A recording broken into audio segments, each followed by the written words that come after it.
and welcome back to the Landscape Guru. I'm Andrew Latursky with the Ultimate Landscape Academy, and I'm here to help as many landscape contractors as I can grow their business and eliminate a lot of the headaches that they're currently facing in the industry. Things like hiring, tracking finances, knowing when to grow, all the things that really have you stuck working on site day to day and never getting into the office to work as that CEO on the business because you're always so busy working in it.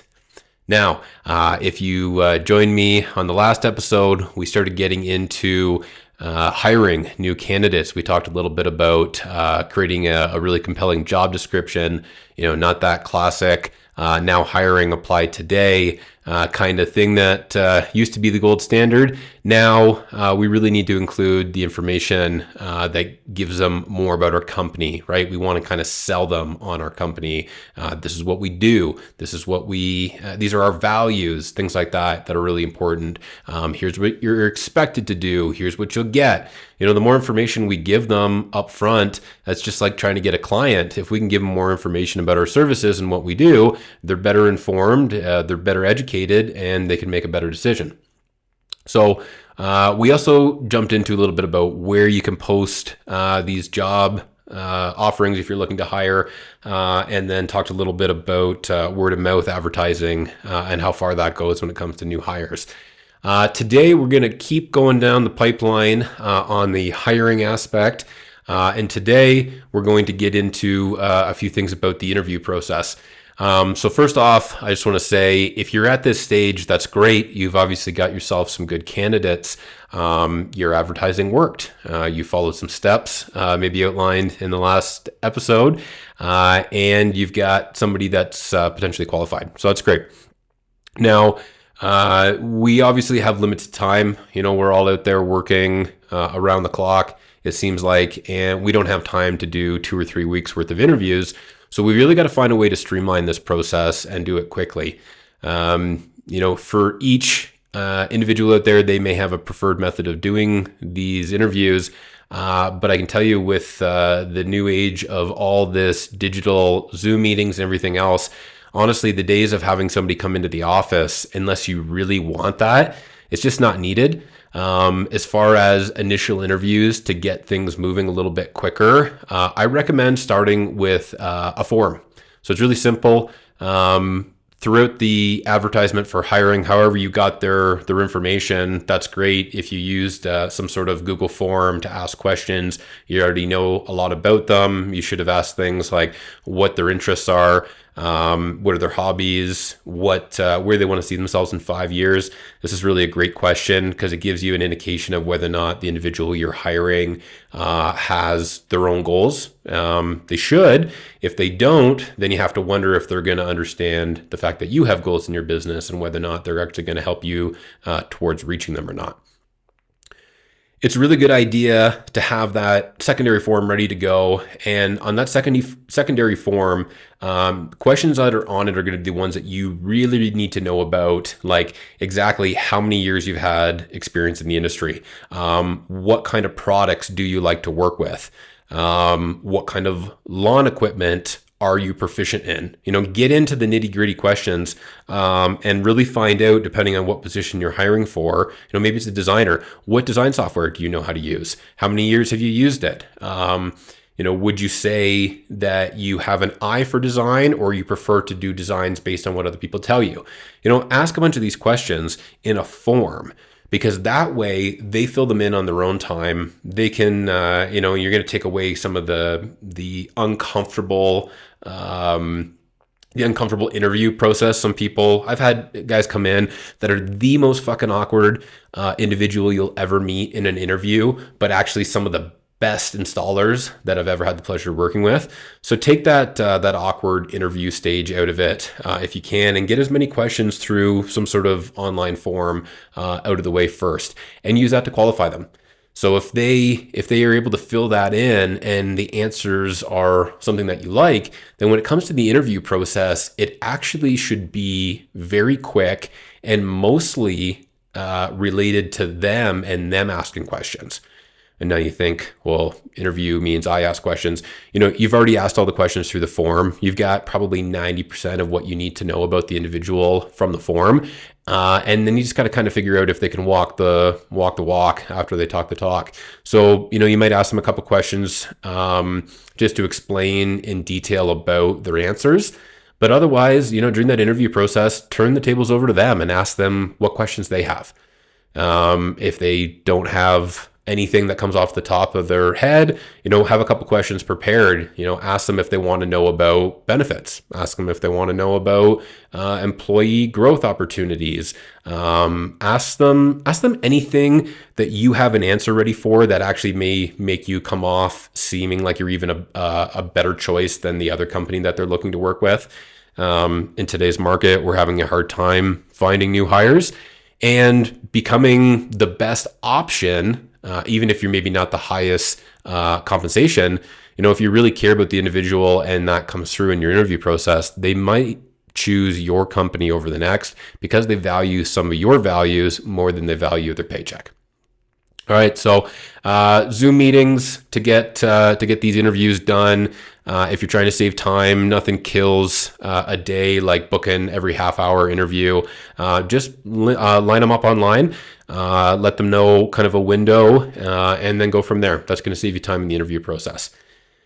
Now, when it comes to making the offer and actually doing your onboarding, that shouldn't be done, in my opinion, on the Zoom call. It's up to you and how you're doing it. If you know that candidate is just the absolute best and there's really it doesn't seem like the day will go on if you don't get them, then feel free to make the offer, but don't do it just off a cuff. Okay. Have that prepared, have something written down with all the information that you're going to want to share with them.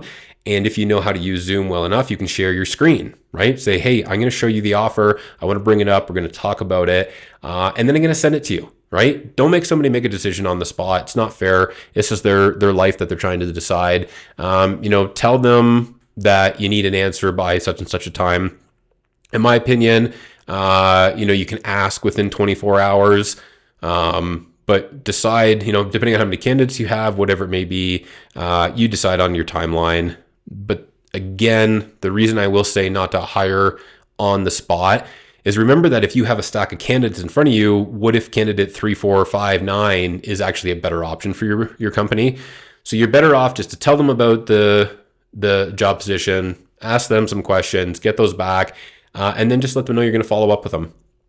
So you go through all your interviews for the day or for the 2 days, whatever it may be, and then at the end you reach out for those that you didn't hire. Remember, they could eventually be clients down the road, so don't discount the importance of a follow-up email. Hey, appreciate your time, or call. And at this time, we've decided to go with somebody else. More experience, whatever it is, you can label it out there, or just say we appreciate your application and we'll keep you in mind for future openings. Whatever it is, they're going to respect that. And if you do need to call them back in the future to hire them, they're not going to be left with oh, hey, so and so from company A didn't call me back. Screw these guys. They're actually going to respect you for it, and you may find that they end up working for you down the road. So make that offer. Afterwards, make it professional, include a letter about what you're expecting.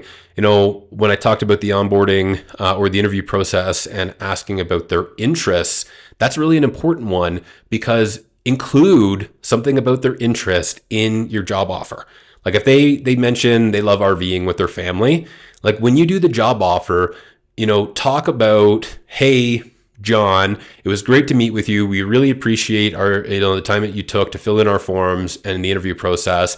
We really enjoyed getting to know you and hearing about things like RVing. Funny, I saw one the other day, and it made me think of you and your family. Hope you're having a great time. And then go into, and here's the offer we put together for you. That kind of personalization, that little extra touch is going to go a long way with them. I guarantee you they haven't had a job offer like that before where it talks about their interests. And it's going to put you already heads and shoulders above any kind of competitor that's throwing an offer their way. So we got the offer with the title page, little introduction. outline everything that they're going to get, what they're expected, some growth statements for your business. And then from there, ask them to make their decision, right? Most of the time, if you're providing good compensation and you got the right business culture, you're going to get that new hire. And then from there, have your onboarding process ready. So that can vary. Some companies out there, their onboarding process is be there on Monday with boots and lunch. Other companies go so far as to have you come in and do training, fill out forms and everything else. My recommendation is definitely more towards the come in and fill in some forms side of things than it is just to show up green on site. But you got to do what works for you. Right now, if you don't actually have an onboarding process written down, there's some next steps. We're going to get into how to actually do an onboarding process in more detail in coming episodes. But just start thinking about how you actually bring on new hires, what forms they need to sign for the office, for getting paid, what training you want them to know right off the hop. And if you don't already have some standard operating procedures in place for how certain things are done, you need to start thinking about that and make sure that they read them and sign them. Okay.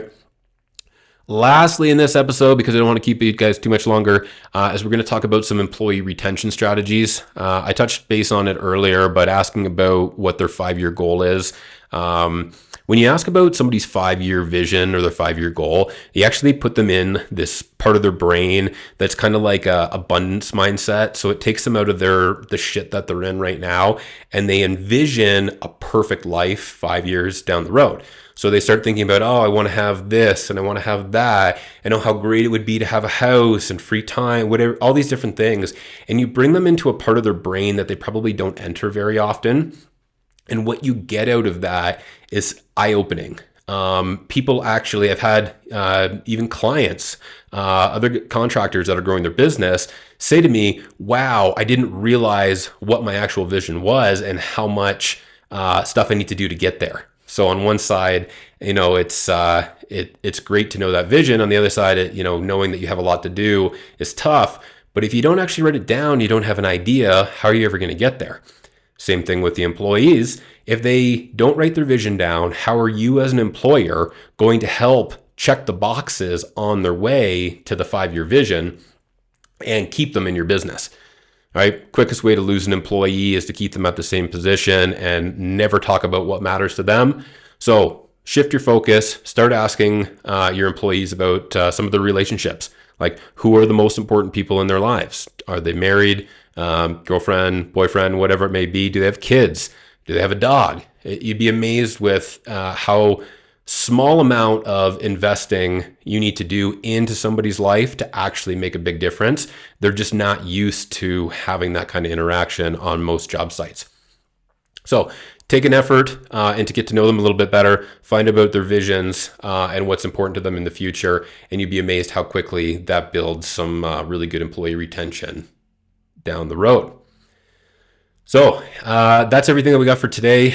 If you're still trying to figure out how to hire this season and wondering, where do I advertise? How do I advertise? How do I build this onboarding process and everything else that we've talked about in the last couple episodes? Then make sure to go check out Andrew Latursky on Instagram. We've got information there to the Ultimate Landscape Academy that's completely 100% designed to help landscape contractors grow. And we're giving access to all of our resources, to our training platform, tutorials, and all that kind of stuff completely free. Yep, that's right. No strings attached, completely free. That's there for you contractors to take the information, the templates, the documents, everything, and grow your business by yourself. Okay. Same stuff I used in my 14 years in the industry. Put it to use so you don't make the same mistakes I did.